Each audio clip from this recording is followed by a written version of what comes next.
pues agradecemos a todos ustedes su paciencia y bueno, el banquete promete. Gracias por esperar. Tuvimos algunos inconvenientes, pero ya estamos aquí, muy entusiasmados y muy contentos porque en el marco de estos festejos de los 75 años de la Facultad de Ciencias, pues el día de hoy estamos más que engalanados de recibir al maestro, el artista plástico mexicano de talla internacional, al maestro Sebastián. Permítanme leerles algo sobre una síntesis de lo que ha sido su larguísima carrera. El maestro Sebastián, pues ya saben todos que es chihuahuense de Camargo. Su vocación constructiva, que desde siempre se asomó desde que era niño, inició con el desarrollo de su lenguaje escultórico, apoyando su quehacer con disciplinas científicas como las matemáticas, la geometría, acercándose a la topología y la cristalografía. La obra de Sebastián se genera al tiempo en que se originan las tendencias artísticas como el cinetismo, el minimalismo, el op art y el pop art, entre otras. Se expresó ya entonces con creaciones como sus estructuras transformables, entre las que encontramos Leonardo 4, Durero 4, Brancusi 4, modelos matemáticos transformados en escultura, donde el dígito 4 mencionado alude a la cuarta dimensión. Estas obras son muestra de su inquietud por el arte participativo, concepto fundamental de sus motivaciones artísticas. Es entonces que ya define su vocación como escultor de grandes dimensiones, provocando proyectos de interacción urbana donde el espectador es el actor principal. En 1970 se publica su escultura más grande del mundo, siendo entonces únicamente un manifiesto conceptual donde pretendía la creación de una escultura tan grande que difícilmente alcanzaba a ser contenida por el globo terráqueo, y tan solo asomaban algunas de sus partes en determinados puntos del planeta. Siendo un escultor de obra monumental urbana, hoy Sebastián ha realizado este proyecto al tener instaladas en el mundo más de 200 obras urbanas. Gracias a la tecnología satelital, hoy es posible registrar desde el espacio varias de sus mega esculturas y se pueden apreciar en diferentes ciudades del mundo. Su producción abarca principalmente escultura monumental urbana, así como diseño arquitectónico, pintura, diseño de objetos, mobiliario, arte público, joyería, diseño de vestuario, aunque no lo crean, teatral, escenografía, espectáculos multimedia. Bueno, y un paréntesis, la joyería es una belleza porque son piezas divinas, chiquitas, para ser portadas. Actualmente, Sebastián compagina sus actividades de investigación y docencia entre la UNAM, donde funge como investigador de tiempo completo, y el Instituto Tecnológico de Monterrey en la Ciudad de México, donde imparte la cátedra de taller de escultura y de visualización y multimedia. Ha sido reconocido con numerosas distinciones desde su juventud, siendo elegido miembro de la Academia de las Artes de La Haya en Holanda en 1983. Ha presentado exposiciones de sus obras en los principales museos de México, como el Museo de Arte Moderno, el Museo del Palacio de Bellas Artes, el Museo Tamayo, el Museo de Ciencias y Artes el MUCA de la UNAM, el Palacio de Minería, el antiguo Colegio de San Ildefonso, el Chopo, entre otros, ¿verdad? Actualmente es miembro de número de la Academia Mexicana de las Artes, miembro de la Legión de Honor Nacional, ha recibido distinciones como la Médaille de la Ville de París, el Premio Jerusalén y otros galardones, además de numerosos premios de su obra en México y en Japón. Sebastián ha realizado la exhibición de su obra monumental en ciudades como México, Jalapa, Veracruz, en Jerusalén, Israel, en Río de Janeiro, Brasil, en Lodève, Francia, en Venecia, Italia, Berlín, Alemania, entre otras muchas. Recientemente su exposición individual, Sebastián Escultor en Cuna de Cervantes, en plazas públicas de Alcalá de Henares, patios de la Universidad de esa ciudad española, misma que culminó este año con la colocación definitiva de su pieza Quijote de 13 metros de altura. Actualmente el Ayuntamiento de la Ciudad de Toledo hospeda la exhibición mediante su escultura monumental, donde sus obras ocupan sitios importantes en glorietas y calles de esta histórica ciudad, Alcalá de Henares. Numerosas publicaciones se han realizado acerca de su obra escultórica, entre las que destacan Geografía Emocional, con una nota introductoria de Oscar Niemeyer y textos de Jorge Volpi. La obra monumental, Sebastián, Sebastián, según Francisco Martín Moreno, Sebastián, un ensayo sobre arte, además de los compendios de crítica que se reunieron en 2 volúmenes, Sebastián ante la crítica, que son imperdibles si les gusta la crítica artística, los publicó Turner. Es doctor honoris causa por la prestigiada Universidad Americana de City College of the City University of New York en 2005, por la Universidad de Chihuahua, por la Universidad de La Laguna en 2003 y recientemente ha sido designado por tal universidad, como tal por la Universidad de Colima, y su obra se encuentra en numerosos museos y colecciones de arte públicas y privadas, nacionales e internacionales. Recibamos pues con un aplauso a nuestro muy distinguido visitante el día de hoy.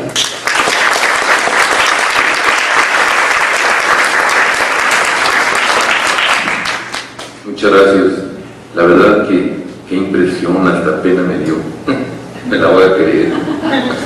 No, estar aquí en la facultad para mí es un gran honor, porque yo no soy científico, soy un escultor mexicano que ama su vocación, pero que ama también la ciencia a través de la geometría, las matemáticas, la física, y lo que ha podido ver a través de su inquietud para utilizarlo como medio para el fin plástico.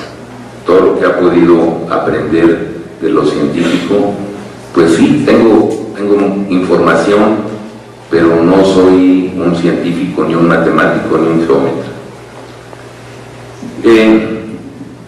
En toda mi obra, desde el principio, está integrada con la cristalografía, con las matemáticas, la topología especialmente. Es una época, por ejemplo, de los hexágonos, de estas funciones topológicas. Cuando yo les hablo de esto, pues ustedes saben mucho más de esto, pero entonces sí me entienden de qué estoy hablando, eso me da gusto, y si me equivoco, pues me corrigen. Yo empecé con unos objetos. Bueno, antes nada más preguntarle al señor si funcionó el disco. ¿No funcionó? No. Bueno, vamos a tratar de... Ok, si funciona, pues lo vemos, si no, no hay problema. Yo traje un disco que es un compendio muy rápido en imágenes de lo que yo he realizado, pero tampoco es tan importante. Decirles que yo estoy emocionado es porque me encanta el pensamiento y la manera de los científicos para llegar a sus verdades, y de alguna manera los artistas, la gran mayoría, hacemos lo mismo, nada más que vamos con una licencia poética y encontramos cosas completamente diferentes y con diferente sentido. Los científicos encuentran cosas que hacen que la humanidad avance y que vaya adelante, y los artistas encontramos cosas que hacen que la humanidad espiritualmente tenga un goce y un placer y se dé cuenta de que no somos animales, sino somos seres que pensamos y sentimos. Y eso, sacarle ese espíritu a los hombres, es, bueno, genérico, hombres y mujeres, es fundamental. Pero yo quiero decirles que los matemáticos y los científicos también le sacan, los verdaderos creadores en la ciencia o en las matemáticas, por ejemplo, también le sacan esa emoción al espíritu humano. Nada más que hay que saber cómo y cuándo y con qué.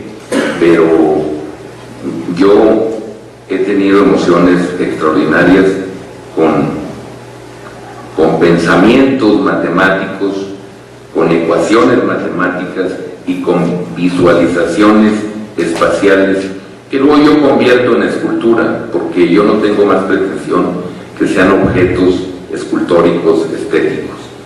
Bueno, ¿cómo empecé? Empecé a finales de los 60s trabajando primero con papel doblado, y todo el mundo pensaba que yo hacía origami, y qué bueno que pensaba que hacía origami, porque el origami en la actualidad es fundamental para conocer cómo se transforma el espacio.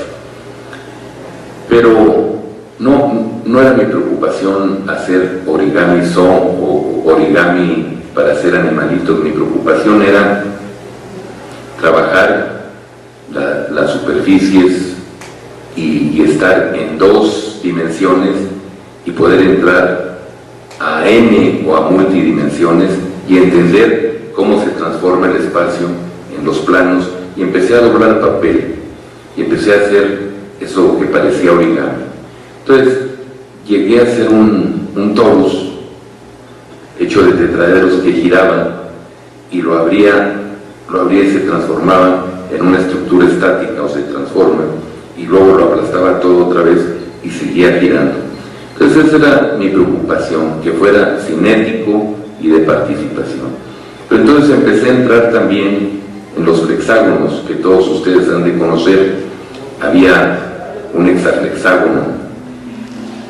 Llegué, ¿sí se pudo? Entonces, ¿les parece que veamos eso rápido? Y luego ya continúo me formé con la inmensidad del paisaje de mi estado natal, me formé con la luz, con el color de esa región. Soy originario de una ciudad, de un pueblo muy pequeño, Camargo, Chihuahua. Tuve la suerte que fuera la tierra de David Alfaro Siqueiros y que eso marcó mi vocación y mi carrera.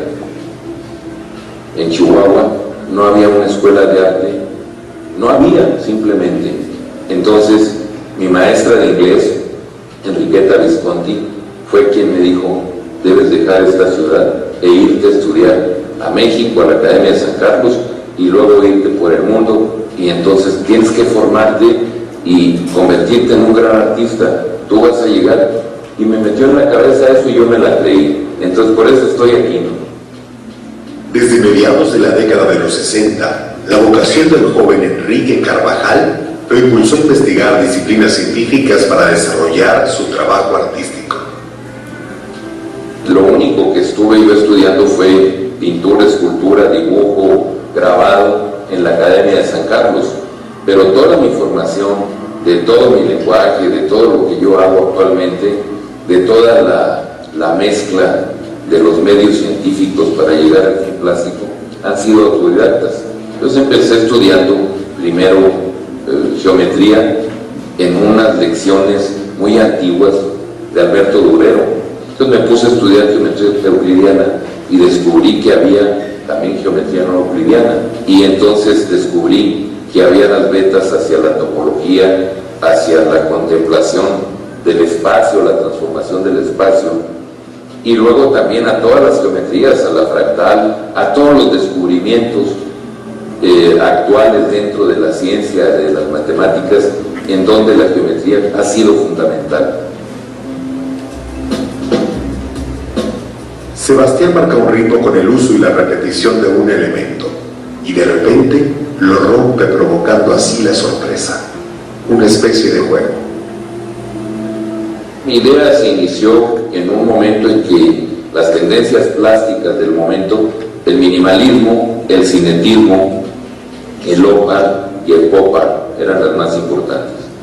Pero el cinetismo me fascinó a través de Julio Lepar en una gran exposición que yo vi en Bellas Artes, y de ahí empecé a pensar en la geometría y empecé a pensar en los 5 cuerpos regulares y en cómo hacer un sistema transformable en donde los modelos fueran modelos matemáticos, pero se transformaran en modelos escultóricos y permitieran al espectador la participación activa, el placer lúdico y el encuentro, la sorpresa por medio del color, para aprender también, para que fueran didácticos en cuanto a la teoría del color y a las combinaciones de color. Todo eso en un solo objeto que fuera de participación activa y diera toda la lección de lo que es la transformación en el espacio, de la forma, de los volúmenes, de los modelos.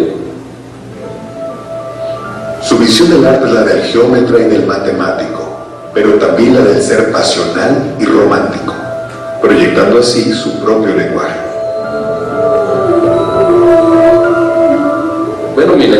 se describe como un lenguaje que parte de la geometría, igual como la literatura, que necesita las letras, las palabras, las sílabas, las frases.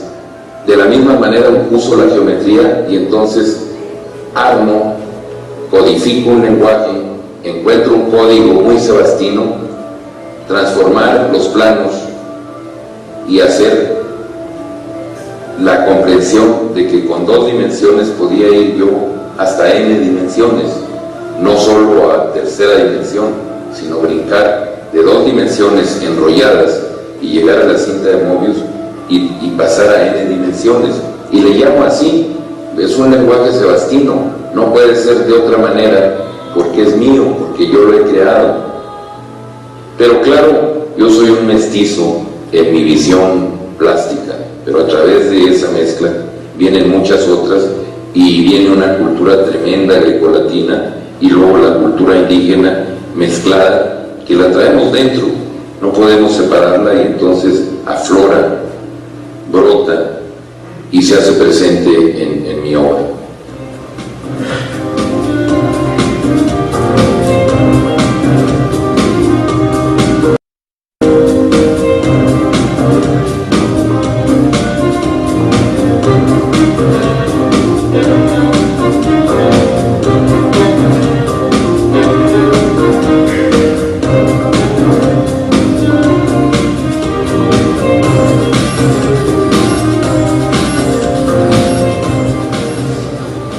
Para la concepción de una obra, pues siempre hay un poco de ocio, pero verdaderamente es cuando más se trabaja, porque se trabaja intelectualmente.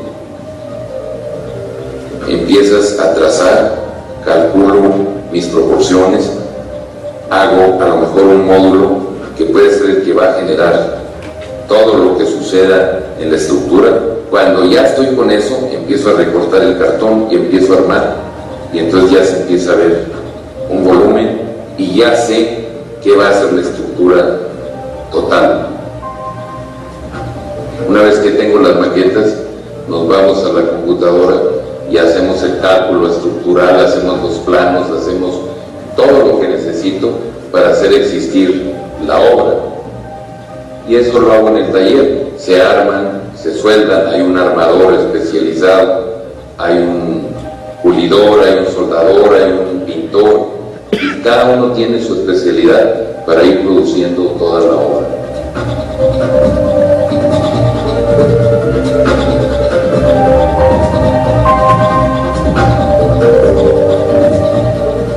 El movimiento es fundamental, siempre deben de tener movimiento, aunque no sea real, aunque sea virtual, y de cualquier punto que se vean, el espectador sienta que están en constante transformación, que están vivas, por decirlo de alguna manera.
Adelantado a su época y a la vez símbolo de su tiempo, Sebastián es un creador a quien el adjetivo multidisciplinario lo define a la perfección. Sus creaciones abarcan escultura, pintura, gráfica, diseño arquitectónico, diseño industrial, artes escénicas,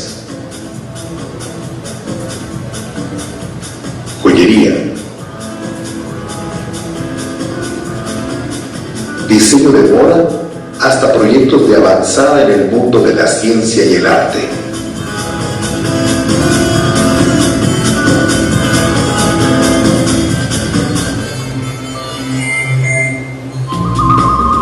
Sebastián ha montado más de 170 exposiciones individuales en diversos países y sus esculturas monumentales se encuentran distribuidas alrededor del mundo. El espíritu humano siempre ha necesitado tener íconos, hitos, marcas a través de la historia de la humanidad, o para no perderse, o para un acto religioso, o para una conmemoración, o simplemente para una decoración. Y lo que yo hago actualmente es ese tipo de monumentos, de hitos monumentales que son para eso, para ubicar en una ciudad, darle personalidad a un entorno, integrarse con lo urbano y convertirse en parte del pueblo y hacerse absolutamente democrática, transformar absolutamente democrático al arte.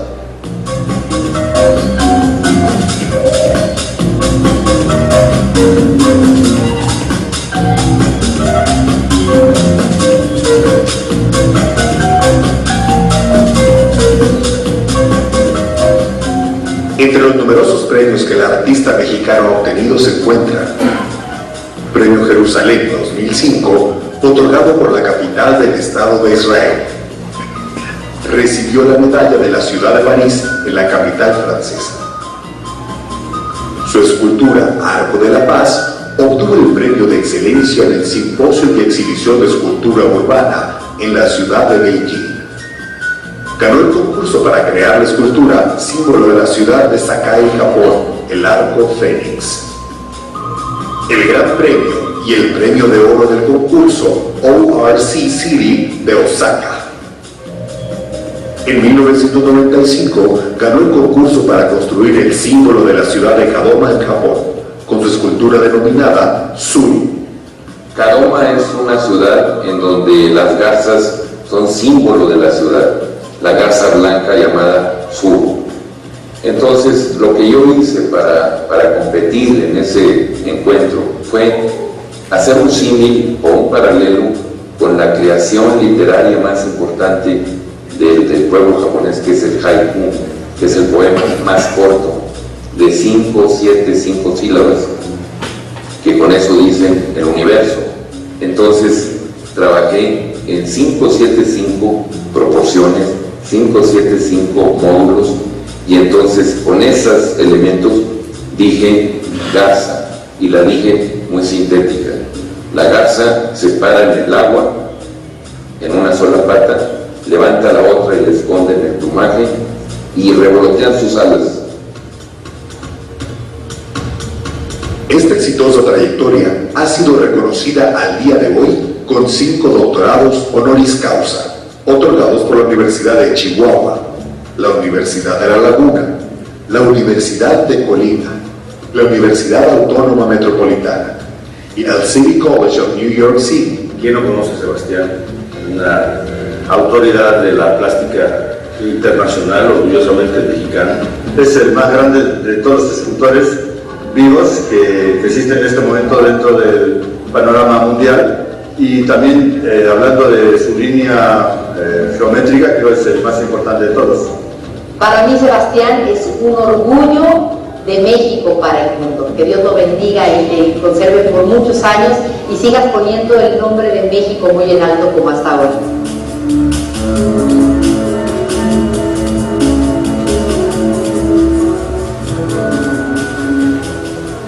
Lo más gratificante, que no lo puede uno comprar con nada ni conseguir con nada, simplemente se da, es el placer estético, el momento de concluir una obra y el goce profundo de verla y de soñarla en todo su esplendor, de cómo va a ser o monumental o en otras medidas, y verla claramente en la maqueta y ver que vibra y que existe, y el placer del goce estético de esa obra cuando está perfecta y está bien concebida. Es vida, es vital, es muy humano. Entonces es tan bello y tan profundo que bueno, por eso uno sigue haciendo obras para buscar ese placer y ese momento que no se compra con nada. Sebastián plasma una visión plástica escultórica que se proyecta a nivel internacional, por lo que se ha consolidado como uno de los grandes escultores contemporáneos de México. La mejor obra está por llegar.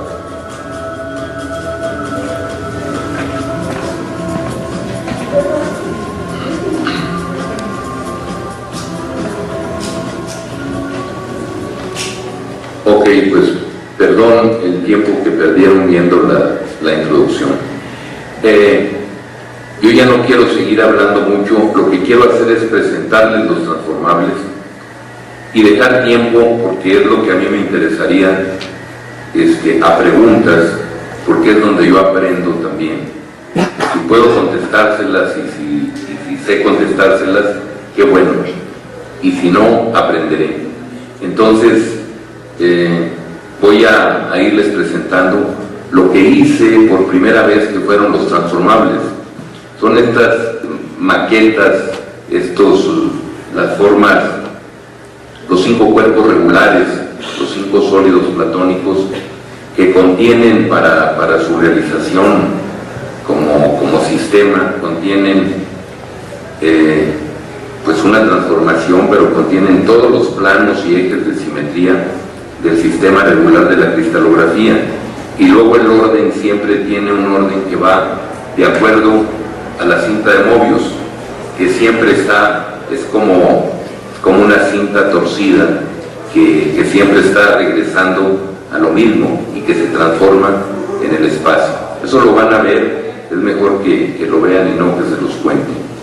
Y luego, después de estos transformables, generó otro trabajar ya cuando trabajo en modelos matemáticos o modelos pequeños, de pequeña escala, pues hago obra monumental y tiene sus reglas y tiene sus características. Hago arquitectura y tiene sus propias reglas, y también el espacio es completamente diferente, igual que la moda. Cuando hago vestidos, diseño vestidos, son reglas completamente diferentes, son espacios muy diferentes, son expresiones. Cuando hago escenografía, nada tiene que ver ni con la escultura ni con la arquitectura, pero se entrelazan perfectamente, y ahí lo que tiene que ver en la escenografía es la fantasía y la ilusión que uno da para la escena, ¿no? Entonces es muy divertido trabajar con el espacio. Igual trabajar viendo cómo piensan los científicos o los matemáticos, que a veces son tan abstractos y que hay cosas que no se pueden representar en un modelo, que simplemente se pueden evocar. Pues a veces eso es lo que yo hago. De una visión matemática evoco un modelo que tiene que ver, por ejemplo, en alguna ocasión hice un Calabi-Yau, esta forma mínima de las partículas más pequeñas, que es teoría de cuerdas o de las supercuerdas. Este razonamiento que Calabi y Yau, los dos matemáticos, hicieron la ecuación y llegaron a representarla. Yo la representé evocando la geometría. Eso al rato se los muestro. Hago eso, me divierto emocionándome con el espacio, pero entiéndanme que me emociono como escultor partiendo de narraciones y visiones matemáticas. Antier nada menos estaba con un grupo que van a construir en lo que era Cabo Cañaveral, pero en la frontera con Matamoros, en Bronzeville, un espacio de esa naturaleza, y son puras gentes, pues físicos que están buscando las estrellas estas, ¿cómo se llaman? Pulsares, y son jóvenes como ustedes, de 21, 22, 25 años, que ya han encontrado estrellas y que llevan en su currículum cantidades de descubrimientos, y eso emociona mucho. Entonces escucharlos y entrar en esa fantasía a mí me llena. Por eso lo que quiero es que platiquemos y que me pregunten de lo que van a ver y luego que yo aprenda.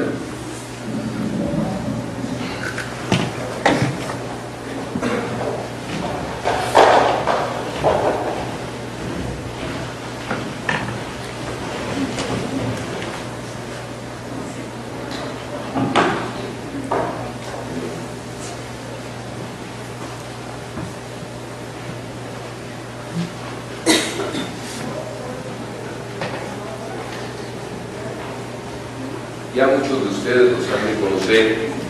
Si me escuchan, no necesito el micrófono, ¿no? Este es un cubo, pero es un cubo perforado, que si lo inflo se convierte en un torus, y a lo mejor es un torus muy especial porque tiene varias perforaciones. Eso ustedes como matemáticos saben, que el espacio es increíble, que los torus son fundamentales en la visualización del espacio. Entonces, se llama Leonardo 4, y lo que yo hago es moverlo y transformarlo. Lo que sucedió aquí pues, fue una transformación topológica, porque pasé del cubo a esta forma, que en esencia sigue siendo cubo, pero siempre se está transformando y se está convirtiendo en escultura.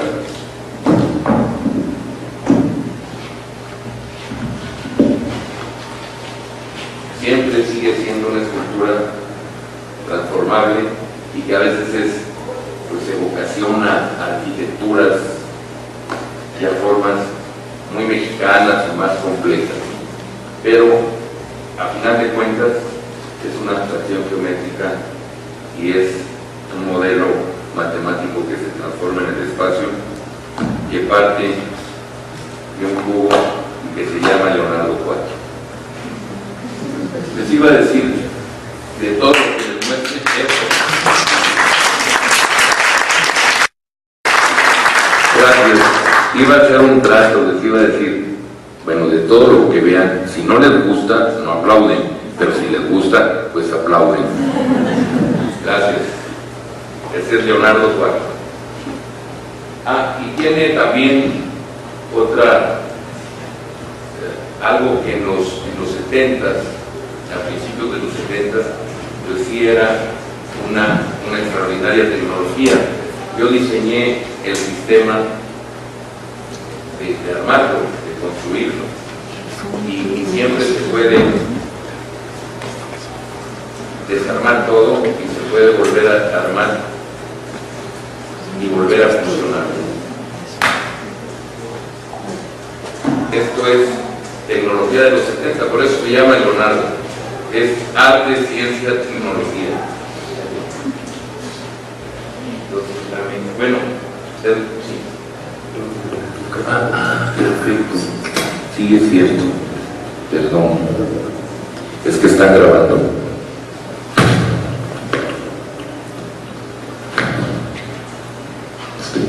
Me lo he hecho en la bolsa. Gracias, qué amable. Esta pieza es muy vieja, es cartón. Es el modelo original, pero no sé si han visto ustedes unas esferitas que uno avienta ahora y con la tecnología del plástico inyectado se transforman de color, se cambian, con el golpe se voltean. En los 60, finales de los 60 y los 70, pues no había esa tecnología, ni siquiera para verlos en la televisión.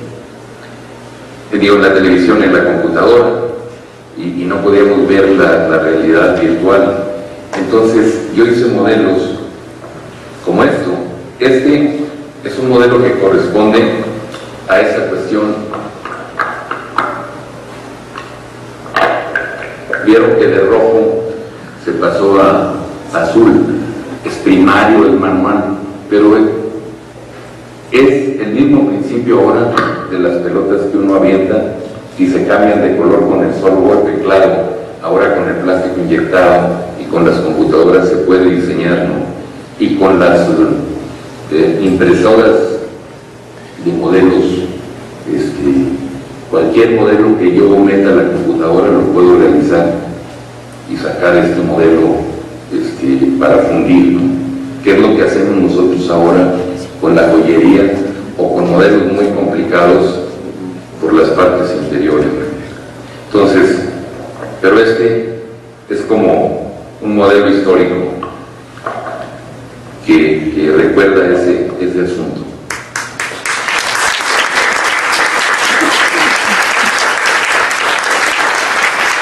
Les platicaba que yo estudié por mi lado geometría euclidiana, emocionado. Una vez que estudié a Durero, pues descubrí que era geometría euclidiana y que estaba yo estudiando como si hubiera estudiado en el Renacimiento, que no fue malo, que fue bello porque era pues, un extraordinario libro de geometría, además de Alberto Durero. Pero cuando sentí la necesidad de más, decía, bueno, yo quiero lo que sigue. Pues lo que sigue es que entiendas bien qué es la geometría euclidiana, y para entenderla bien tienes también que darte cuenta que hay una geometría no euclidiana. Entonces me metí, y cuando estaba entradísimo en eso, descubrí una cosa extraordinaria que era, bueno, me enteré que hay tres genios que descubren las geometrías no euclidianas casi en el mismo momento, en la misma época, pero que uno fue el primero que lo publicó, que Lobachevsky. Entonces hice mi modelo para enseñarles a los muchachos en San Carlos qué era la cuarta dimensión espacial, cómo era. Entonces hice el modelo Lobachevsky 4, que son de un razonamiento de Lobachevsky de los cubos adyacentes, que es que es arcaico, pero me valió, antes de que se pudiera ver en la computadora la cuarta dimensión, cómo trabaja, cómo es. Hice este modelo y con eso enseñaba, cuando yo hablaba de cuarta dimensión espacial, decían los muchachos, está loco, está soñando, es magia, eso no es cierto. Pues sí era cierto, y sí es cierto, hay muchas dimensiones más, y está ya comprobado, ustedes lo saben mejor que yo. Entonces hice este modelo, que es muy sencillo, porque lo que van a ver es aquí nada más moverse el cubo y transformarse en el espacio. Lo que sucedió ahí en todas las partes, todo lo que sucede ahí, está entrando en el espacio de cuarta dimensión. Pero cuando lo abro y le doy vuelta, se convierte en un torus que está dando vuelta. Entonces es más que cuarta dimensión. Se convierte en una cinta que está dando vueltas, o en una dona, pues, ¿no? Pero al mismo tiempo lo que a mí me gustaba era que fuera una escultura, porque yo la esencia es ser escultor, pero siempre llegaba yo a la misma forma. Entonces es el Lobachevsky 4, también un cubo antiguo que me sirvió mucho para explicar cuarta dimensión espacial.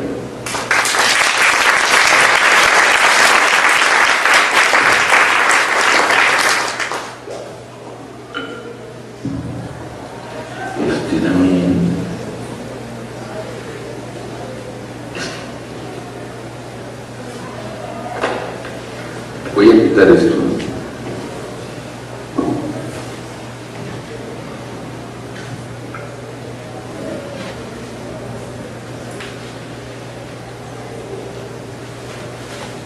Este se llama, por obvias razones, Durero 4.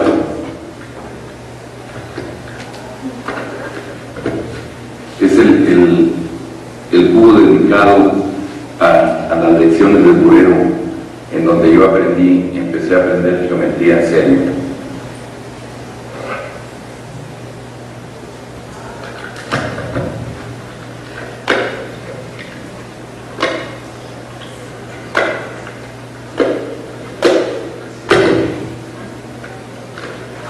Esto es 79, 80, no, 69, 70. Es antes del Rubik. Si lo ven, ya da muchas vueltas.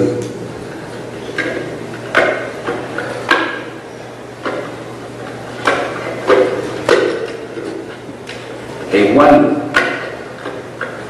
que los otros,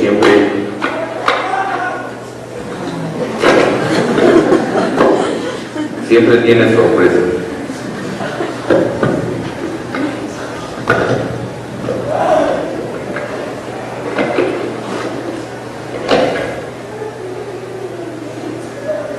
Eso espacialmente sigue siendo un cubo, siempre será un cubo, pero ya no es un cubo, la apariencia.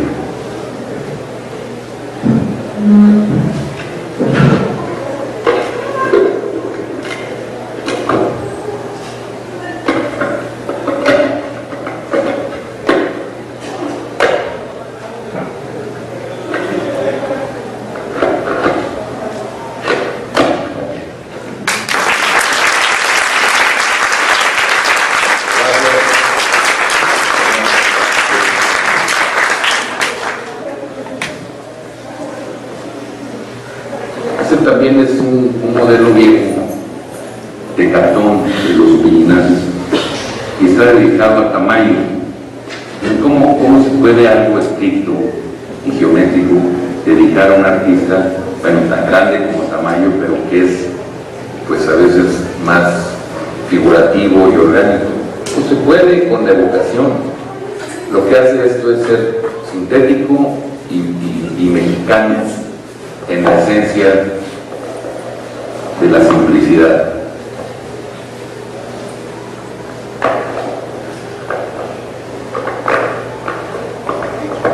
¿Y por qué? ¿Qué tiene que ver con Tamayo? Pues bueno, nada más recordar las sandías de Tamayo.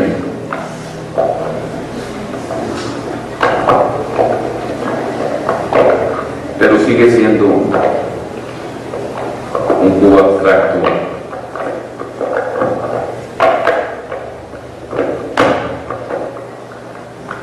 como estructura geométrica abstracta de Sebastián. Entonces eso es el tamayano.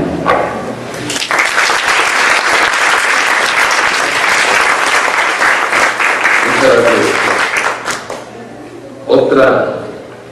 Otro homenaje que me gusta mucho porque es un homenaje a Kepler y tiene una relación de recuerdos bonitos porque es un dodecaedro rómbico que para los cristalógrafos y para los químicos es una forma clave. Entonces cuando yo vi el razonamiento de Kepler de que del cubo descubre el dodecaedro rómbico y es parte de sus sólidos, es parte de los sólidos keplerianos, dije, le voy a hacer un homenaje, y lo que hice fue esto.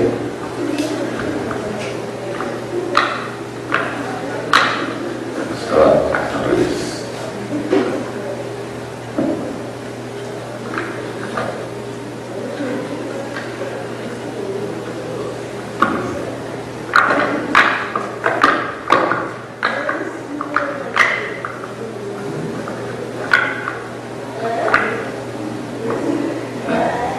Dos cubos, pero los dos cubos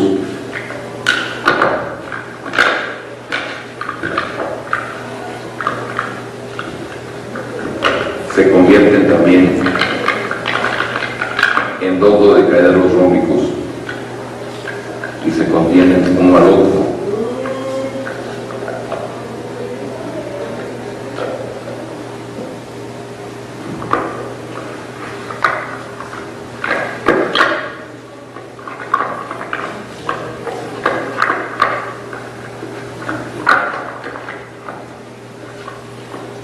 A veces están vivos.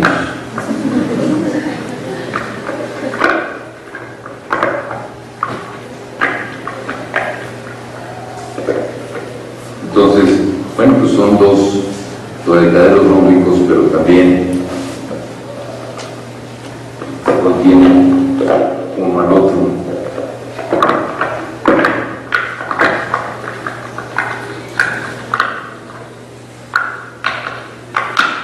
Ahora vamos al revés.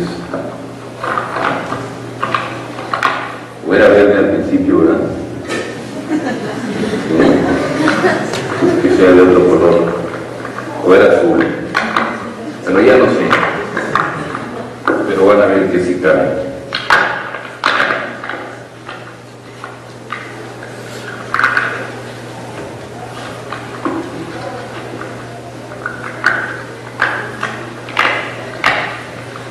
Y entonces es mi homenaje a Kepler.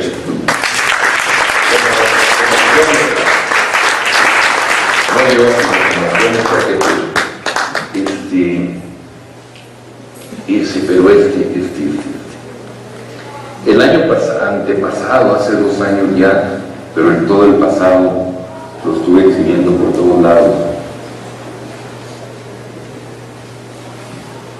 Es un catálogo de esferas que yo llamé esferas cuánticas, y eran esferas que me habían inspirado por la cuestión espacial, como cáscaras, pero cáscaras que tenían 2 dimensiones y que se transformaban.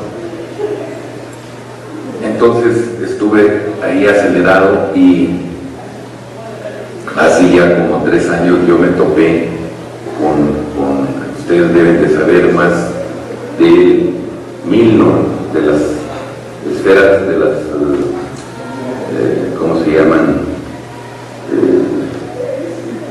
Las esferas fantásticas de Milnor,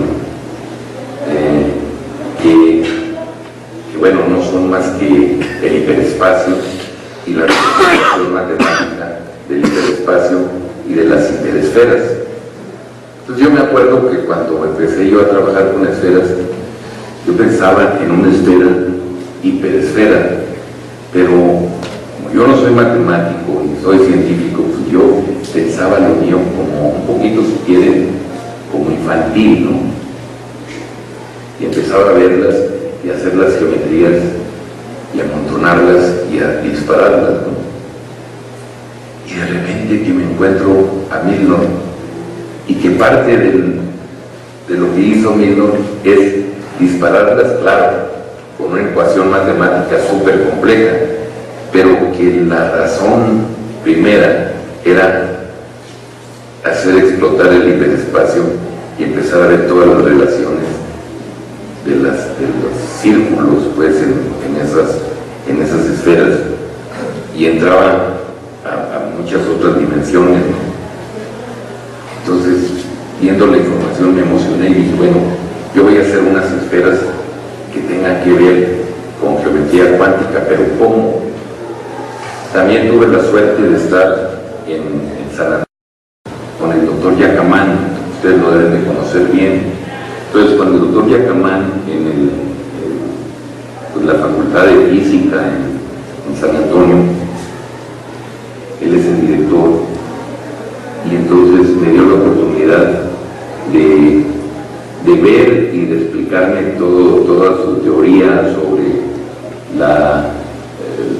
los nanocristales de oro en dimensión, en simetría 5, y empezó a hablarme, y entonces me fasciné con la simetría 5 y empecé a trabajar modelos con simetría 5. Y de repente dije, de aquí voy a salir para hacer mis esferas escultóricas. Y eso fue lo que hice, simplemente por intuición me puse a trabajar modelos. Entonces, si ven esto, pues esto es un modelo de cónicas, 2 conos incrustados. Pero, si ven esto,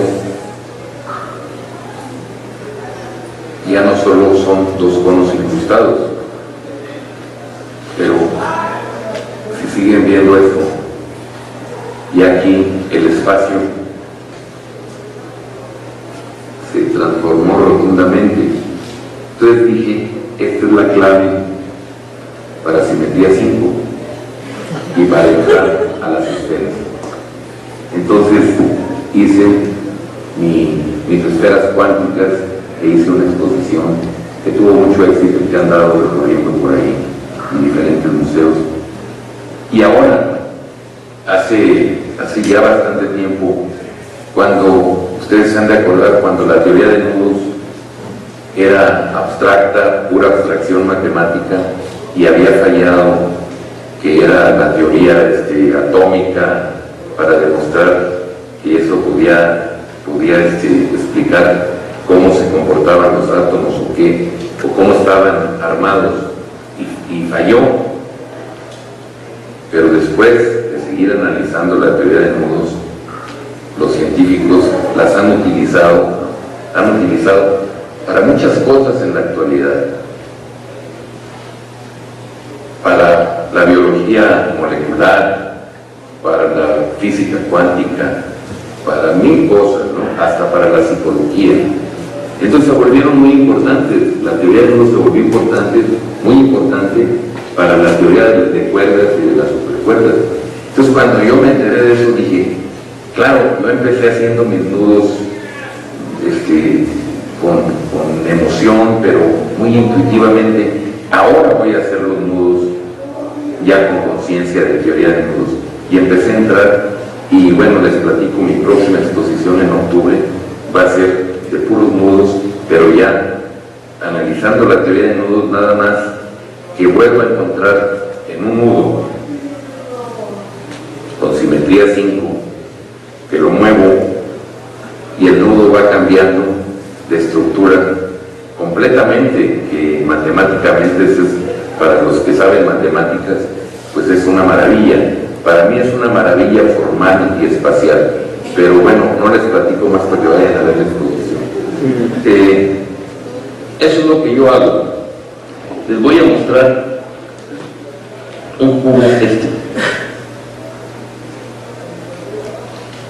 que es muy sencillo, pero que era como para explicar por qué las esferas cuánticas y qué tienen espacialmente, ¿no? Entonces, este cubo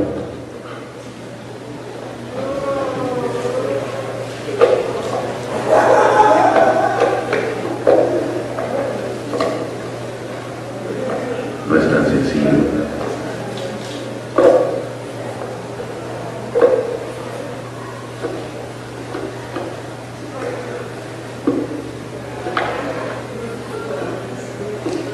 Es el mismo cubo.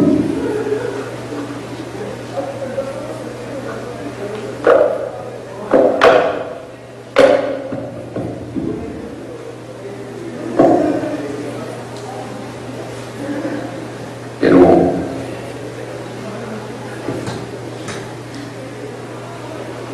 no es magia, es realidad estructural. Esto, si lo ven, pues es muy geométrico de revolución.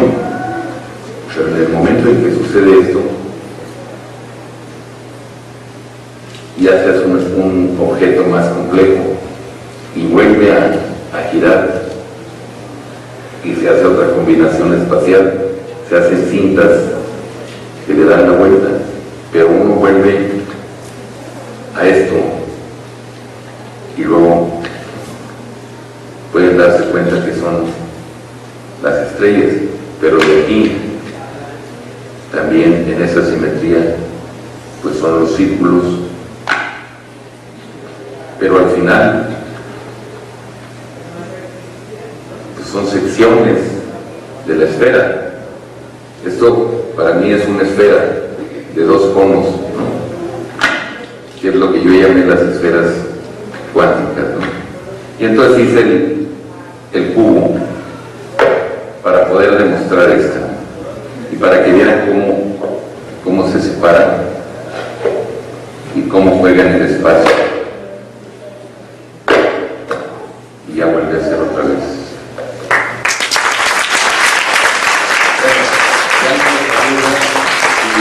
Y me gustaría que me preguntaran, no sé cómo estamos en tiempo. Tenemos el tiempo, ok. Si tienen preguntas, pregunten, porque para que valga la pena que vine hasta acá, ¿no? A ver, cuando el señor sabe a quién le da la palabra. Bueno.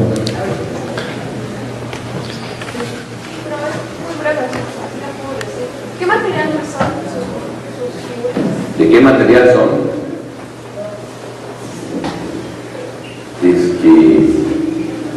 Son de cartón y de plástico. ¿Pero hay imanes ahí? En la esfera sí, para que se pueda girar y se pueda contener. Solo en el módulo este. Porque eso es para explicar de qué se trata y cómo se parte y cómo está la simetría.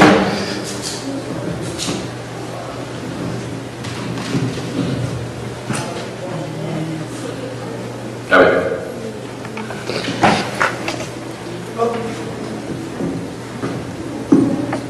¿Cómo llegaste a aterrizar tus ideas de toda la geometría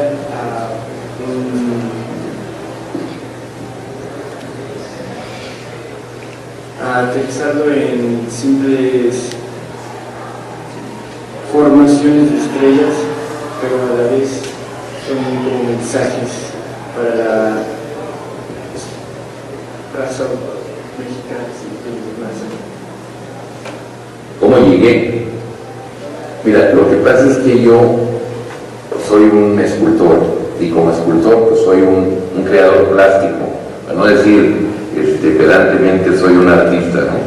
Y entonces los creadores plásticos tienen esa característica de crear cosas y tener a veces licencias poéticas dentro de lo que hacen, pero como yo creo en arte, ciencia, tecnología, entonces necesito tener un sistema y que todo lo que haga tenga una lógica, pero luego con eso decir cosas para los demás, pero no solo para los mexicanos, se dicen pues para el mundo, ¿sí? Para las generaciones siguientes, ¿no? ¿Qué mensaje te gustaría guardar en alguna de esas cajas y dejarla como en el tiempo? Te diría, el mensaje está en la botella, ya la caja en sí tiene el mensaje. Ahora, se pueden guardar mensajes y de muchas maneras, incluso hasta se pueden poner el sistema braille para que lo pueda leer todo el mundo y poner poemas. Lo que pasa es que el poema también es decir el universo, pero eso es otro asunto.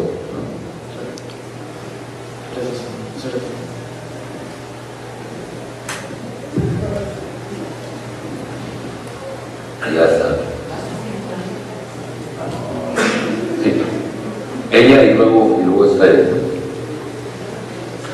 Bueno, yo me gustaría que nos contaras una anécdota que leí para ver si es real y demás, que es sobre el origen de tu nombre, porque el cambio de Enrique a Sebastián. Yo lo leí, me pareció muy bonito y quisiera que lo compartieras con nosotros. Sí. Pero además quiero decir que yo soy matemática, pero no soy geómetra.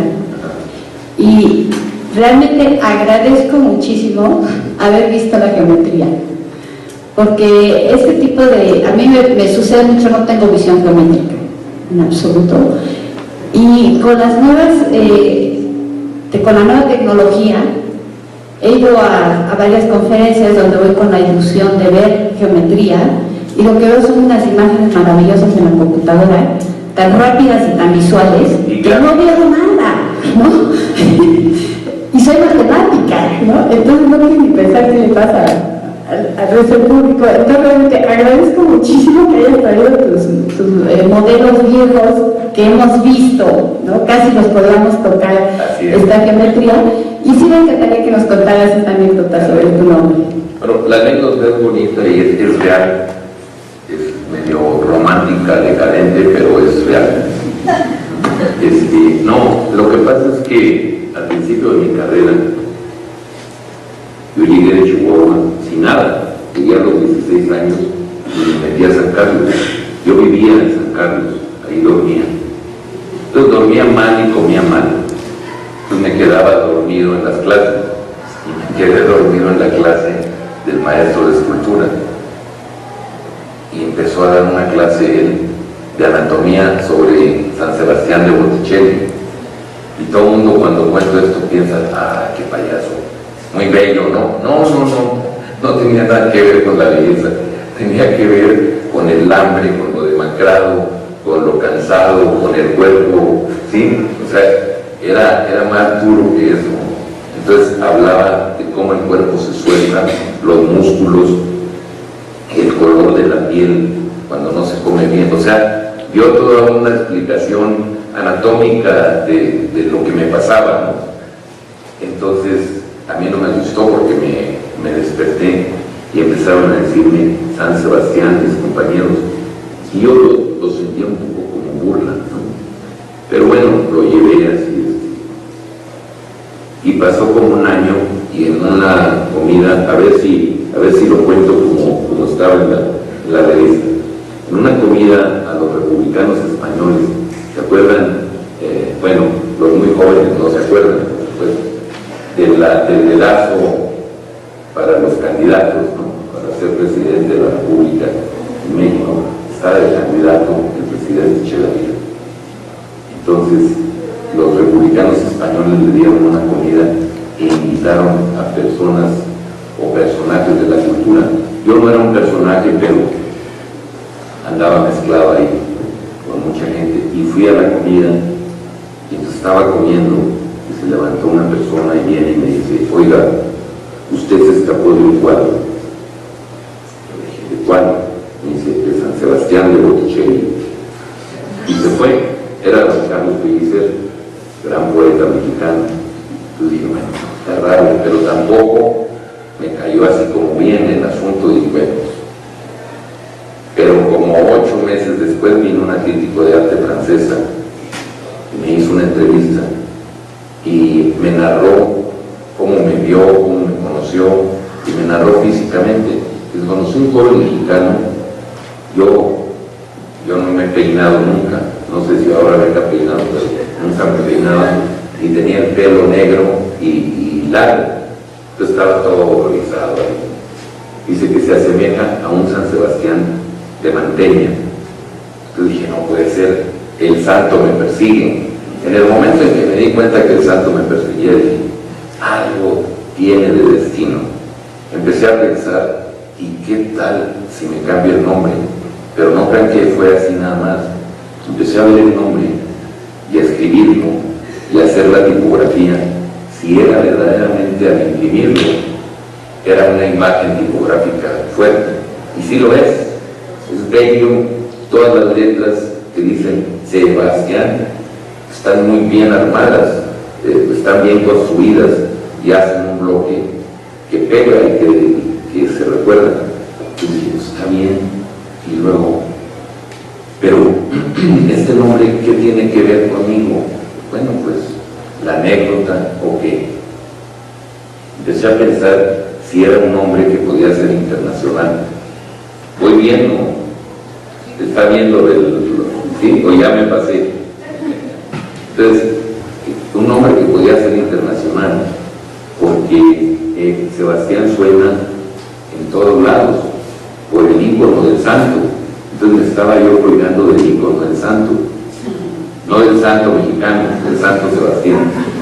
Y dije, es bueno porque en cualquier lugar, en Japón es lo mismo, en Estados Unidos o en Europa es lo mismo, varía un poquito. Pero dije, ahora tengo el problema del apellido, porque Sebastián Carvajal no me sonaba a escultor, me sonaba portero, y más en esa época, ¿no?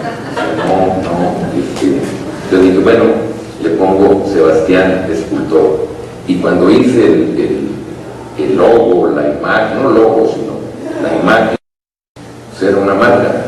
Sebastián escultor sonaba como si estuviera escrito en inglés a escultor Sebastián, igual en francés, porque se parecen el escultor y el Sebastián siempre es el mismo, sin acento. Entonces sonaba bien y lo vi y dije, me conviene a nivel internacional. O sea, no solo era que me lo cambié porque quise, sino porque tenía mercadotecnia. O sea, lo razoné, pues. Esa es la historia. Sí. Pero antes creo que estaba el compañero. Perdón, sí. Nada más rápido, los modelos me impresionaron, la verdad. O sea, son representaciones muy bien de una abstracción de la geometría.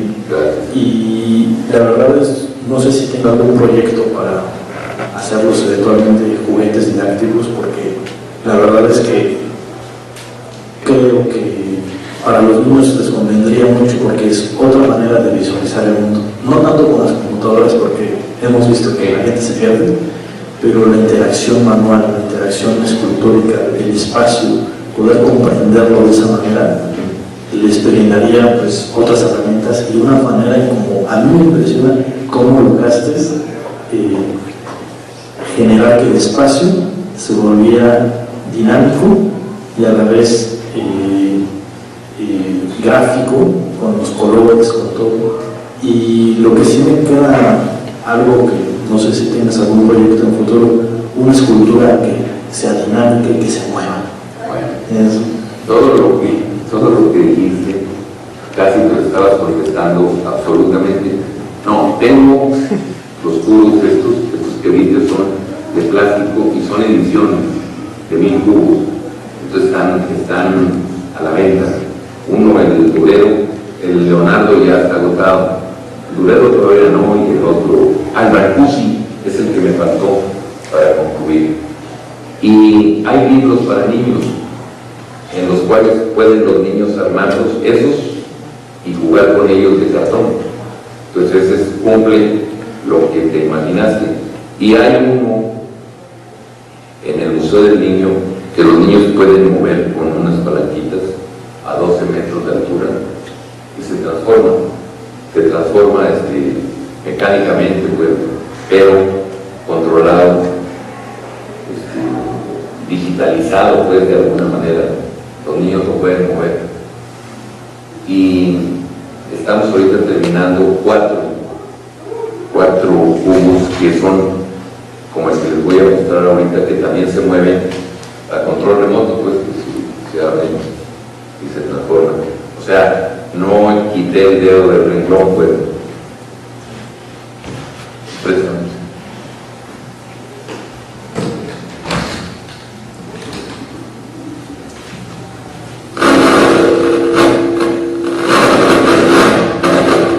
Soy yo, sí, ¿verdad? Bueno, ok. ¿Usted quería decir? Uno es un comentario y otro es una pregunta. El comentario es que, pues yo no soy matemática, pero me encantan los matemáticos, no las matemáticas. Estoy casada con un matemático. Y me sorprende muchísimo esta mente que tienen de imaginarse las cosas en 3, 4 o 5 dimensiones y demás. Es también una situación interesante que tengo una amiga que es matemática y ahora está haciendo escultura.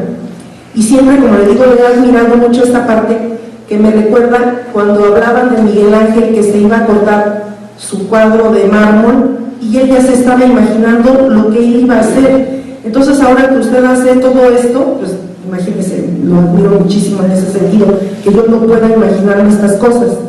Y la pregunta que le quería hacer era, ¿cuál es la función de su fundación? Porque me parece interesante que, bueno, ahora tiene una fundación a su nombre, pero ¿cuáles son los objetivos de esa fundación? Sí, es muy sencillo.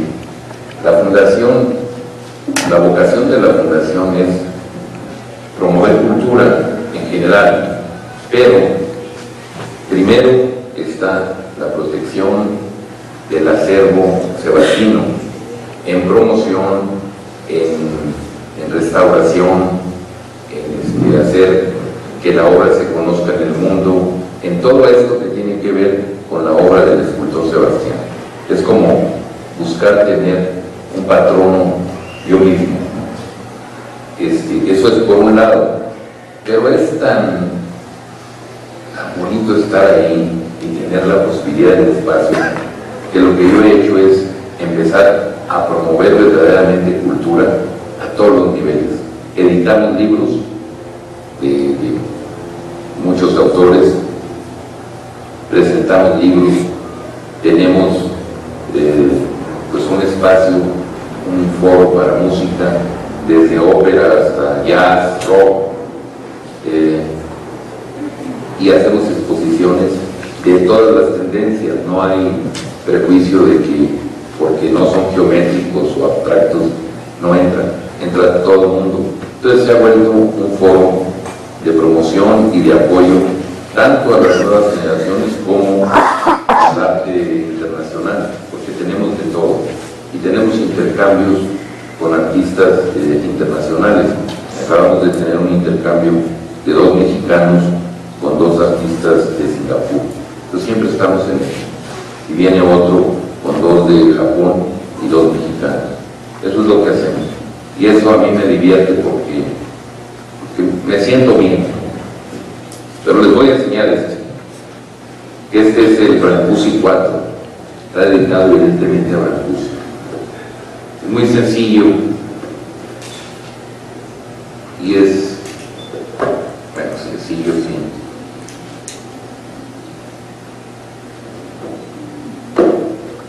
Y muy minimalista, pero más bien muy Brancusi.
Sí, gracias. Bueno, no sé si es en el caso de los artistas, yo llegué así muy tarde, pensé que más bien era como lo que a veces hacen los en papiroflexia, también en matemáticas, a veces eso. Creo que hay algunas cosas que están, que tienen en común lo que hacen con papelitos, ¿no? Bueno, aquí la pregunta completa es que este tipo, los artistas también tienen, como en el caso suyo, tienen que hacer como registros para derecho de autor, porque si no les piratean sus obras, o qué pasa en este caso. Sí. Yo empecé hablando de la papiroflexia, mi plática, y luego de repente dije, pero con la papiroflexia no puedo hacer, y sí se puede, si se quiere, pero no puedo hacer esculturas de 60 metros y que los espectadores se suban y vayan a un mirador. Eso es lo que hago. Yo hago obra monumental. Es lo más fuerte que eso, de eso no hablo. Lo más fuerte que yo produzco son obras monumentales, ¿sí? Pero todo esto, como tiene que ver con el espacio, con 2 dimensiones, pues el papel es ideal para trabajar esas dimensiones, ¿no? Y los matemáticos lo piensan aquí y lo abstraen y lo ponen en una ecuación, y algunos lo pueden visualizar, otros no les interesa, pero lo que encuentran son cosas extraordinarias. Pero la pregunta última, yo estoy despistado, la pregunta última suya es los derechos de autor. Perdón, sí, es que me desvié. Los derechos de autor son fundamentales, aunque cuando un autor produce una obra y la firma, momento, eso es un derecho humano, es inalienable, nadie lo puede tomar y hacerlo suyo, porque es de ese autor. Entonces, solo con eso, claro, que si se registra para derechos internacionales, funciona bien, y toda mi obra está registrada por suerte, o sea, todos los transformables están registrados desde los 60, porque eso que vio son producto de los 60 hasta 73, no es de ahora.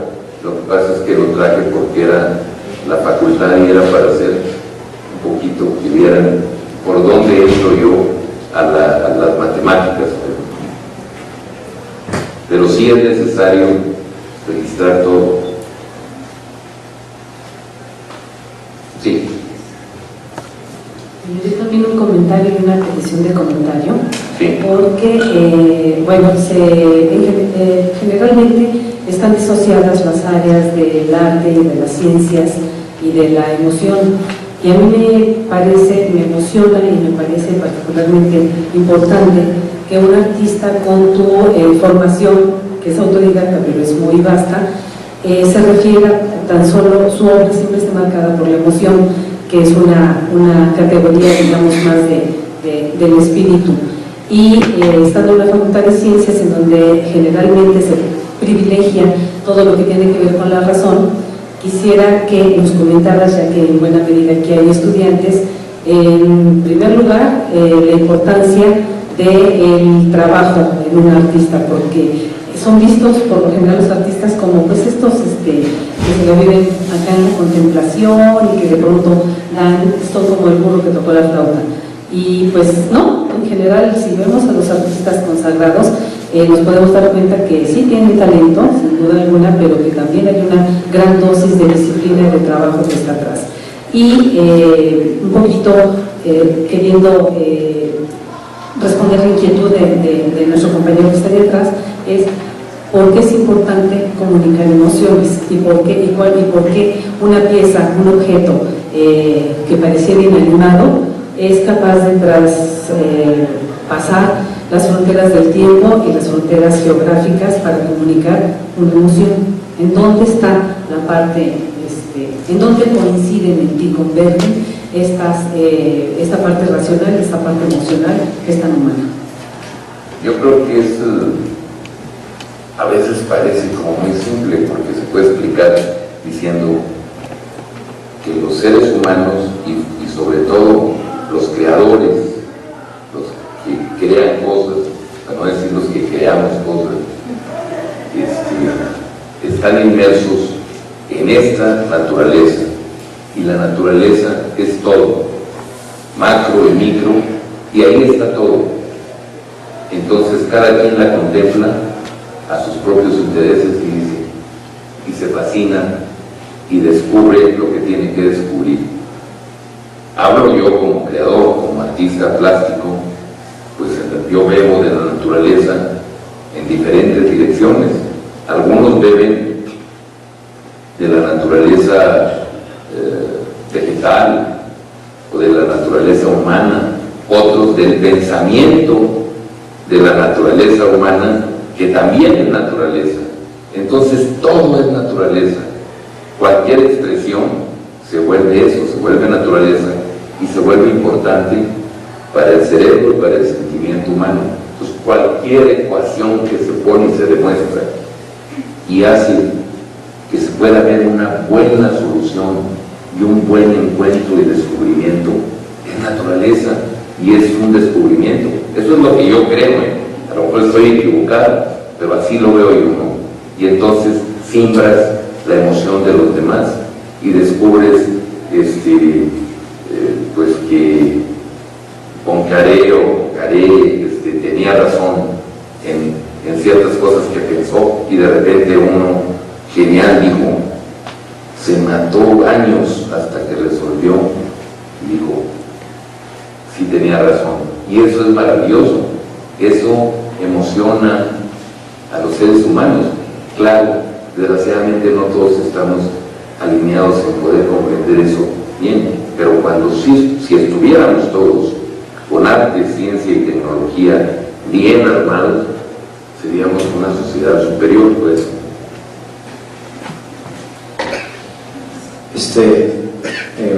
Yo también tengo un comentario y una pregunta. Bueno, sí, más bien dos preguntas. El homenaje a Tamayo de la sandía que se hacían las sandías, ¿las sandías fueron consecuencia? O sea, primero salió la sandía y como que fue el recuerdo de Tamayo, o más bien las sandías eran... No, mira, cuando un autor, un artista, tiene ya un lenguaje y sabe su lenguaje, que está claro y está establecido, yo ya sé mis reglas, entonces siempre pienso, ¿qué quiero decir? Quiero decir paloma, como voy hasta la infancia y saco todo el bagaje de mi imaginación de lo que es una paloma, y con mi lenguaje, con mis formas, con mis proporciones, con mis constantes, incluso hasta con mis obsesiones formales, empiezo a tratar de decir paloma a mi manera, con mi lenguaje. Entonces, ¿cómo decir Tamayo con mi lenguaje, que es muy abstracto, pero que tiene licencias de vocación o licencias poéticas? Pues así. ¿Qué pasa? Si viste, en un momento se voltea el cubo y parece un pebetero prehispánico con colores, le das la vuelta y tiene una forma central, ¿sí?, que es como centro del universo. Todo se va dividiendo a formas primarias, pero del mundo prehispánico, del origen, de la raíz, de la tierra. Y luego dices, bueno, para el encanto tengo que cortarlo, y claro, vas viendo en qué momento doy esa cuestión de secciones, de rebanadas de sandía. Pues ya lo tengo, si son planos y ejes de simetría y los corto, pues ahí están, ya nada más es cómo hacerlo que en mi lenguaje brote y se presente, y entonces se convierte y dices, híjole, me salió bien, soy genial, pero ese es otro cantar.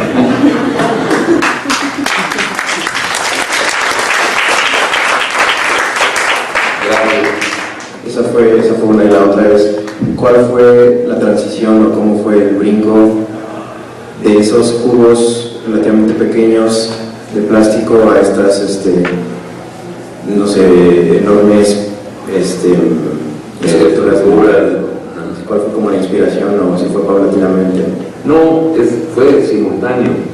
Yo soy de una tierra que es vasta, en donde el horizonte es todo, ¿no? Camargo y Chihuahua. Entonces, con esa idea, tú piensas en lo primigenio, piensas en las cavernas, piensas en el hombre, en el pensamiento del hombre, en qué fue lo fundamental para el hombre para expresarse. Y te das cuenta que lo que yo hago ahora es lo que el hombre hizo desde las cavernas. Empezó a aprender en las cavernas arquitectura, a darse cuenta que ahí había columnas, que había arcos, que había grandes puertas de entrada y de salida, que eran las cavernas. Cuando se dio cuenta de eso, salió y empezó a hacer tumbas y empezó a poner monolitos que significaban pues algo religioso o algo simplemente para no perderse en la inmensidad del paisaje, en lo rural, porque no había urbanismo, y fue cambiando todo el desarrollo de la humanidad hasta que se llega a Roma y aparece el urbanismo. El hombre sigue sintiendo la necesidad de poner hitos que se vuelven íconos. Si ves, hay una columna de Trajano que no sirve para nada, solamente para contar las batallas de Trajano, ¿no? o hay arcos de triunfo que sirven nada más para conmemorar esos momentos.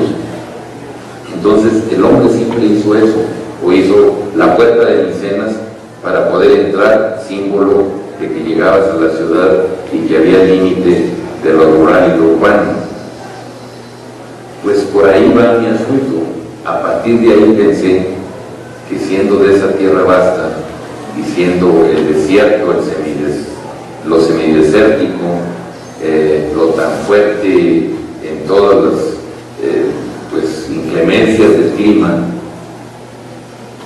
pues sentir las ganas de poner un hito que me recordara el inicio primario, pero al mismo tiempo que fuera moderno.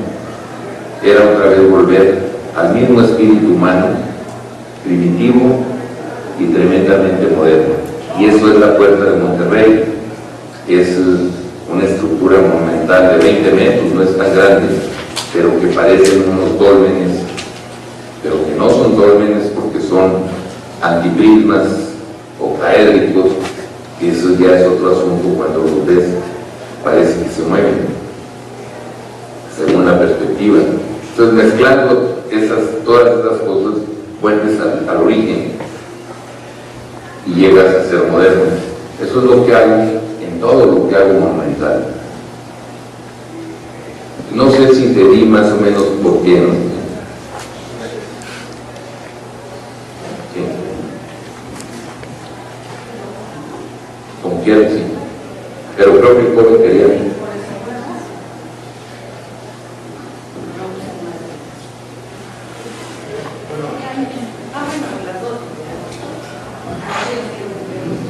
Sí, no te preocupes.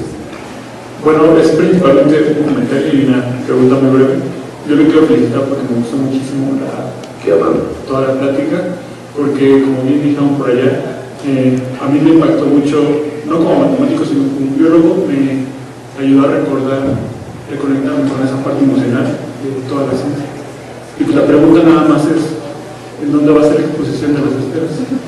Es en la Galería Oscar Román, en Polanco, muy conocida, Oscar Román.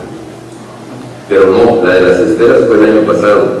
Esta es de nudos, sobre teoría de nudos, y a ver hasta dónde llegamos. Disculpe, ¿y cuándo sería? Esto es en octubre. Realmente la exposición y la obra está allá, pero las galerías siempre programan y tienen fechas. No la puedo recibir hasta octubre, pero es producción de todo este año. Sí, disculpe, después de tanto tiempo de dedicarle al estudio de diferentes tipos de geometrías y demás, ¿tiene usted alguna concepción en especial de una geometría universal? Bueno, lo que pasa es que la geometría como abstracción, es lo que yo he visto por emoción. La geometría, así como geometría, es universal, pero hay tantas variedades de geometrías que se vuelven importantes en diferentes direcciones y tan importantes unas como las otras. Por ejemplo, toda la dimensión fractal fue sumamente importante y es una geometría extraordinaria, pero la geometría euclidiana ha sido la madre de todas las geometrías porque es la que provocó que se pudiera dar el cambio para encontrar una geometría no euclidiana y luego entrar en la geometría topológica, la hiperbólica. Cada geometría tiene su encanto para atacar determinados problemas. Pero en general, la geometría toda es universal. Eso es lo que yo pienso.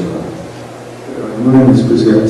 Bueno, las que me emocionan a mí en los últimos tiempos por lo que estoy haciendo es la geometría hiperbólica, pues la geometría dentro de la esfera, hablando desde el punto de vista topológico, y las teorías, más que todo en matemáticas. Yo estoy ahorita emocionado soñando y viviendo la teoría de grupos. No soy matemático, pero me fascina informarme y pensar, a lo mejor cosas equivocadas, pero de repente van saliendo esculturas que son como locos, y no es mi interés científico, sino es mi interés estético. Sí, Ángel. Buenas tardes. Quiero preguntarte qué es lo que te detona o dispara a tu imaginación. ¿Qué pasa por tu mente para empezar a crear? ¿Qué es ¿Quién es tu cosa? Es que yo creo que en el platicar ya más o menos lo dije. Digo, por supuesto, en el sentido romántico, tus musas pueden llegar a haber sido tus mujeres, ¿sí?, en la vida, pero no es así. Yo creo que la musa fundamental, si se le llama de alguna manera, es la naturaleza, es la contemplación de esa naturaleza. Ahí está todo, y ahí se encuentra y se sacan cosas que uno se fascina, o al menos así me sucede a mí. Pero también puedo decir una cosa, que el placer de crear, de tener un gozo estético, de estar consciente que ya se hizo algo que va a trascender y que después con el tiempo lo vas viendo, que está publicado y que hablas de él, te da la razón que trasciende, pero el momento en que lo descubres, que lo gozas, que tienes el placer maravilloso de lo estético, eso es similar a un acto natural que es el orgasmo. Es tan natural, es tan así, que no hay otra cosa más maravillosa. O sea, el crear, el tener un gozo estético es muy similar, es muy cercano. Entonces, pues eso sería una musa, la naturaleza. ¿Y qué otra cosa me pregunté? ¿Ya? Okay. Creo que ha sido muy generoso con su tiempo. Gracias. Con su tiempo y sus conceptos, el maestro Sebastián, yo tengo la encomienda de darle un obsequio que le manda la doctora Ruiz, que es un grabado de la artista plástica Flor Minor, que seguramente le gustará porque seguramente la conoce bien. Claro. Bueno, este es un reconocimiento. Está en la colección de la fundación. Bueno, es que es una muy buena artista visual y es un grabado exquisito. Sí, tiene que ver es. con la mecánica y con el cuerpo. Mostramos. Ahí se ve, ¿verdad? Bueno, pues en realidad ha sido un gozo extraordinario poder contar con los conceptos y la presencia del maestro Sebastián, un hombre que sintetiza no solo talento, sino también inteligencia, generosidad, sensibilidad, y bueno, con gran generosidad ha venido a mostrarnos parte de su trabajo con mucha humildad, porque es uno de nuestros artistas con altísimo reconocimiento internacional y su obra está posicionada prácticamente en todo el mundo. Creo que está haciendo realidad eso de que se puede hacer la gran escultura sebastina se dice, ¿verdad? Sebastina, con el satélite. Sebastián, la más grande del mundo. Sí. Pues un gran aplauso para el maestro Sebastián.